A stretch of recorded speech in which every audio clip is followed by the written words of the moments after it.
Hi YouTube, Hans here. Today I'm going to do a video on my Jeep on my worn 8274 winch. I converted the wiring to an Albright Solenoid and I'm going to be going over the whole process. Things that I wondered about, I had to dig into. Topics that I'm going to cover is sizing of the wire for the winch. How I did the remote. I have a remote inside the dash and the typical one wired on the outside. I'll go over some discussion on the solenoid.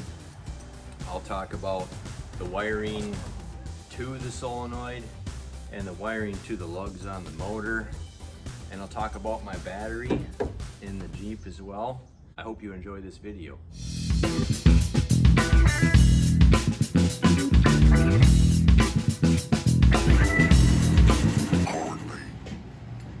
All right, here's my solenoid. Now, first thing I'll say, if you live in the United States and you're trying to do this, it's a lot more difficult. Australia and England seem to be where the action is on these things. Albright is out of England, and I ended up buying this from their distributor out of Chicago called Holland Technology. But I ended up buying two because it was almost the same price as getting one. After the fact, I found out that I could have ordered from Giggle, or I think that high mount guy, he might be out of California, starting to sell some of this 8274 stuff. But I contacted Albright directly. They sent me a form to fill out. I had to tell them what I'm doing and how much power I needed. They weren't just gonna tell me which one, even though they could have, but to cover their basis, they didn't do that. But this is the DC 182. Now, from talking to the guys on the forums, it sounds like Giggle sells, they sell this one. It's the DC 182. And they sell the smaller version of this, the DC 88. And the DC 88 would have actually fit inside of the box in the front of my winch, which would have made the wiring a little bit simpler. I'll put a tape measure on here, but you can see that, you know, look at, it's five inches across there. And this sucker is, you know, 5 inches tall and over 3 inches deep. It's big. This thing can handle like 800 amps or something wild. I think these are more suited. Well, some of these winches, they're running 2 motors on them with double batteries, just massive power drains. So that's really who this is for. But I don't know. I mean, if you go with the smaller version of this and you put it out on the winch, you got 12 volts out there all the time. And like I said earlier, that is a safety concern. So some people are putting a separate solenoid switch on their 12 volt power so they can turn their winch on and off. Well, I didn't have to worry about that because I have this mounted by my battery. And then the way I did, and then additionally, I don't even have 12 volts going to my switches because I went over all that. So I don't know which way is the better. It's up to you for your project, but you know, if you remotely mount this one, then you don't have to worry about the 12 volts always being out there on your front bumper. So I will show. The price I paid was, after tax and everything, it was $282, and then shipping was like another 20 bucks. So I got 2 of these for $282. You know, I have here, this is the spec sheet that came with it. You know, I'm not an electrical engineer, I'm a mechanical engineer, so this stuff is like foreign to me. I made some notes on here about how I wired it. You can find this spec sheet online real easily. I'll show you up at the top. You can see the name of it, and you know, it covers a whole bunch of stuff about the performance of this thing, which I have no clue about, and I really, to be honest, don't care. I just want it to work. But you know, this was not the right instruction for my mechanical mind. I couldn't figure out what all this stuff meant. They go over the connection diagram down here, but I don't know. I'm not versed in, you can see it here, I'm not versed in electrical schematics. A smarter person could probably figure out how to wire it based on that, but not me. So that's my notes on this. So now I have an extra one of these. It makes a really good paperweight, I guess.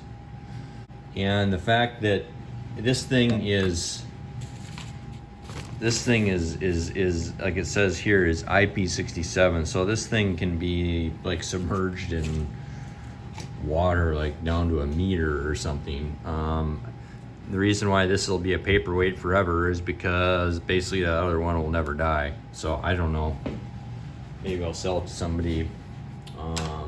Just keep it for a spare for now. My wires are running up to the solenoid, which is up by the battery. So there wasn't room for this big cable to fit through this corner, so I had to make those, and I put some rubber grommets on them to keep them from cutting into the sharp edge. So we'll go up to the battery and show you where they connect on the solenoid.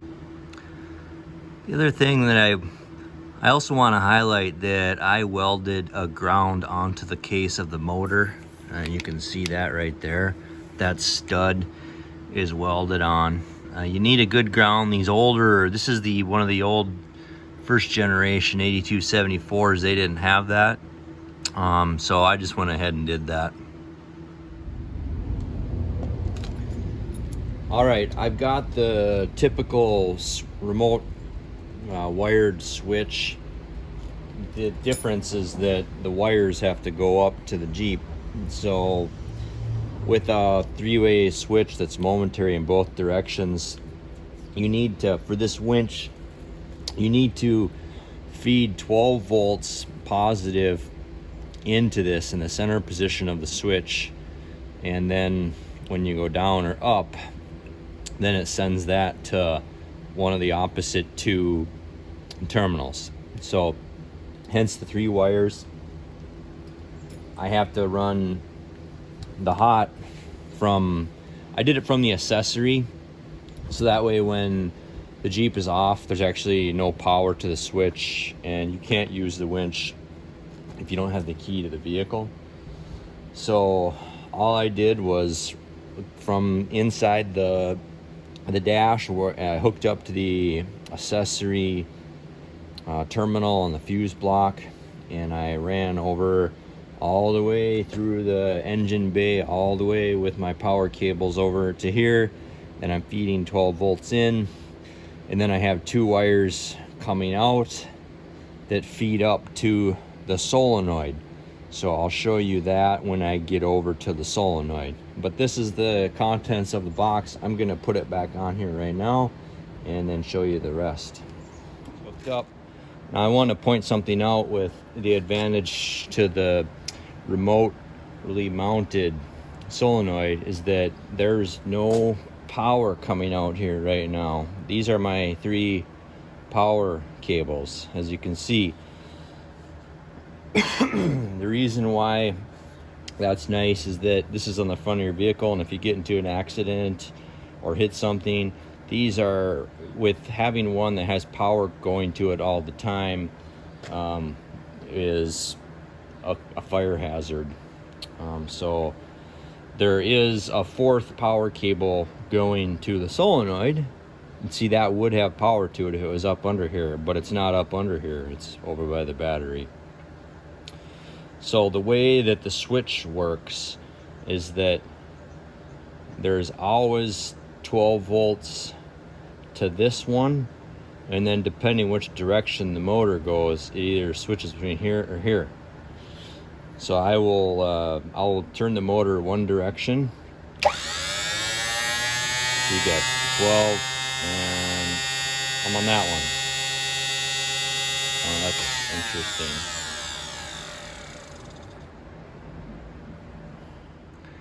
All right, I'm gonna show you how the wiring to this works. So I have my ohm meter hooked up, alligator clip on the one. You can hear the beeping there. So that's the lug that always has 12 volts when you're winching. And on the solenoid pack itself, that's the one that I have disconnected. And just to prove to you, you can hear the beeping sound. None of the others will do that.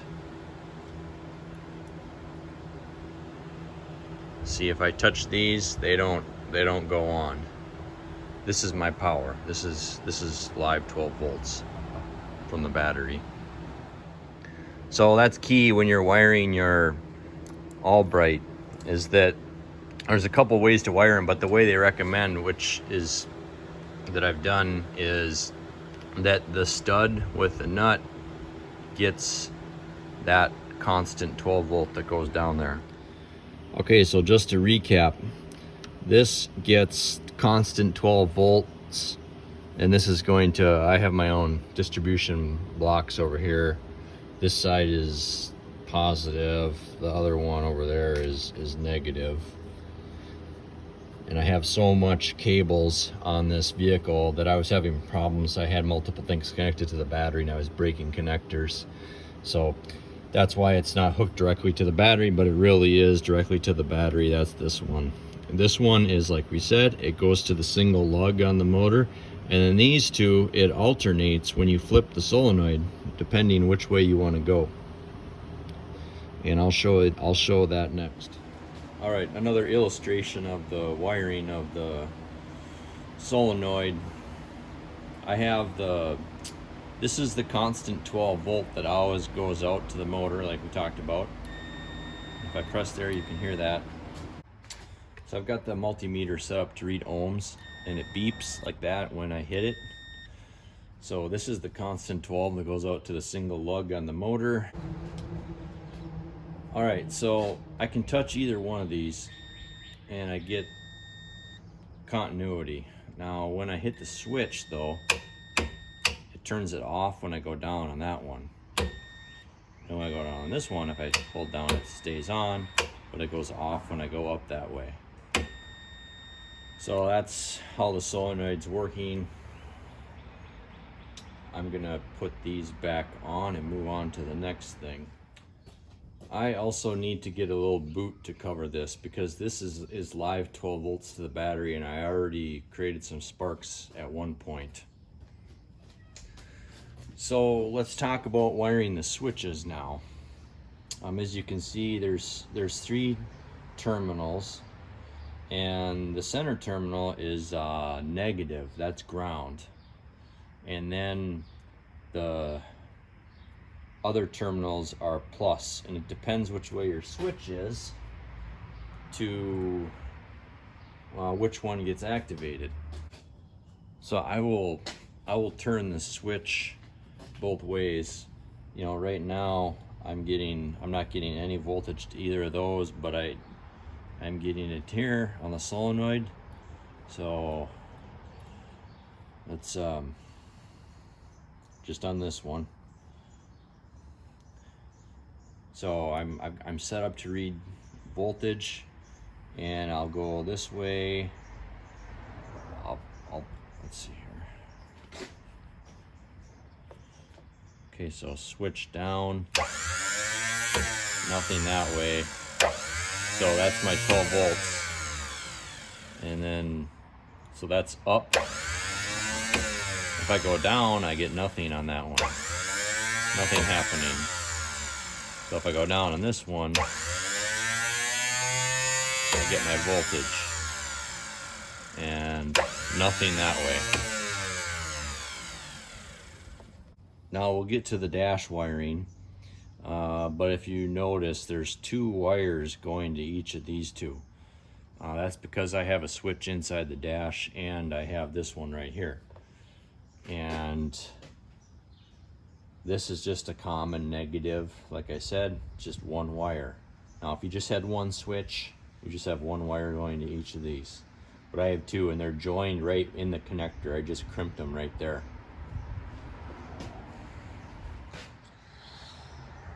Okay, so what I did for wiring of my winch is I made it so that way it doesn't work unless the accessory or ignition is on. I didn't want to have it be able to work with no key in the vehicle.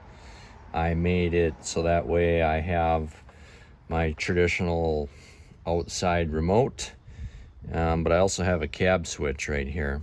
And the way this works is that in the middle position, this is a three-way switch, and in the middle position nothing works. I can do that, I can do that, nothing works. I don't want to bump a switch. Now if I go down to where it says cab, it goes both ways, and watch this, this won't work. So I can't accidentally screw up my winch by telling it to go both directions at the same time. So up there now, my remote works, but my in-dash switch does not work.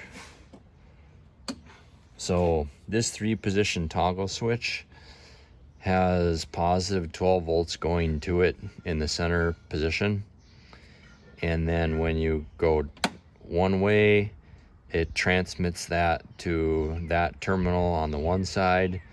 Then when you go the other way, it transmits the 12 volts to the other one. So in this case, the remote right now, when I did that, it has 12 volts running up into it.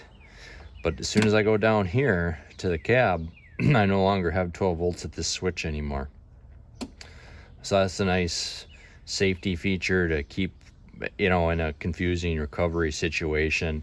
If I'm in the vehicle doing this and my buddy decides to try to control the winch at the same time, it can be tense and stressful in recovery situations. I wanted to make this people proof.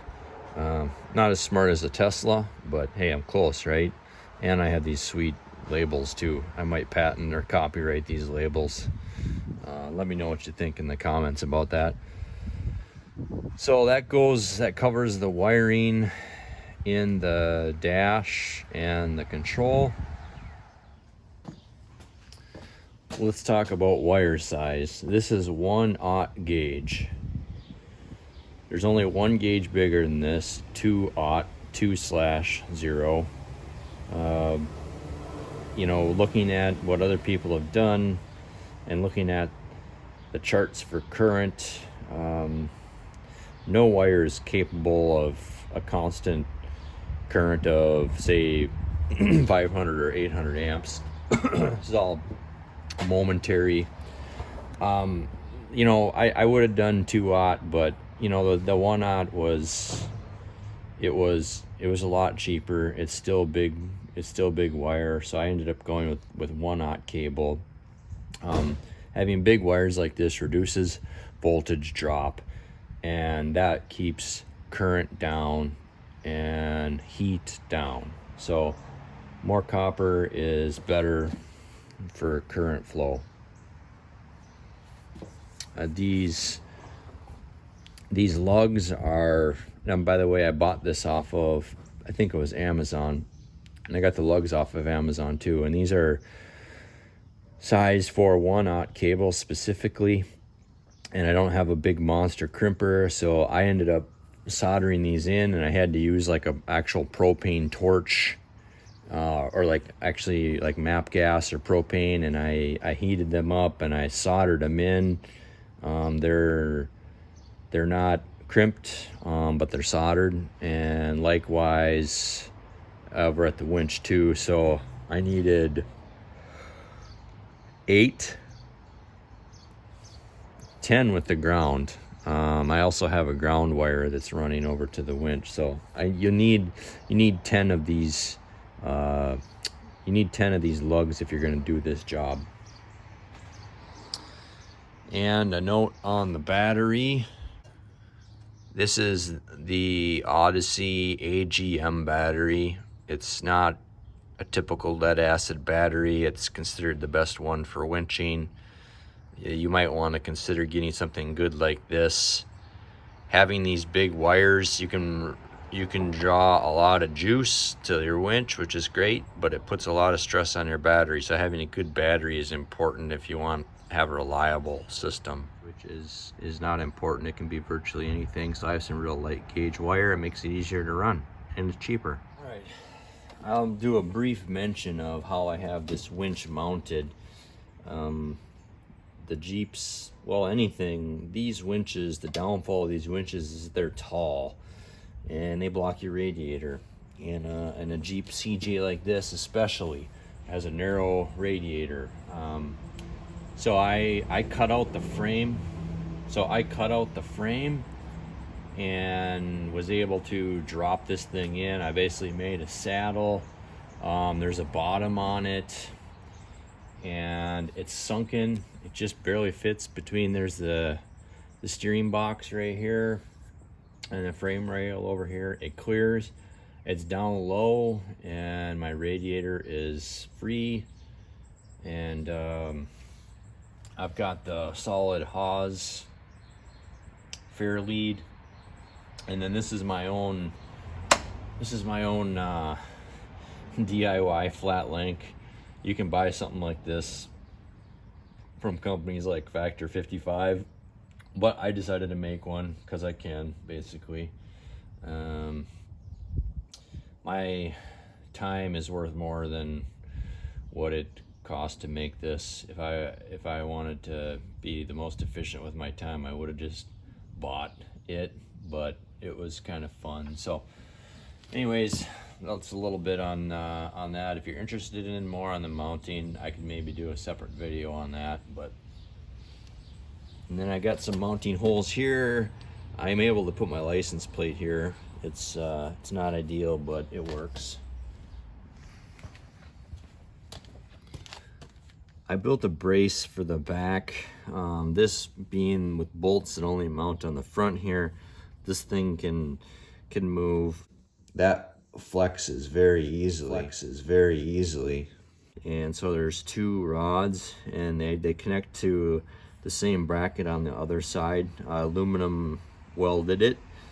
Not necessary for the stock motor, but if I jump up to a bigger motor, which eventually I may, then this becomes more important from what I've read. So again, I just did it while I had everything apart, and because I like to make things. That's it for the video on my worn winch wiring with the Albright Solenoid. I hope you enjoyed it. Please like and subscribe to see more videos.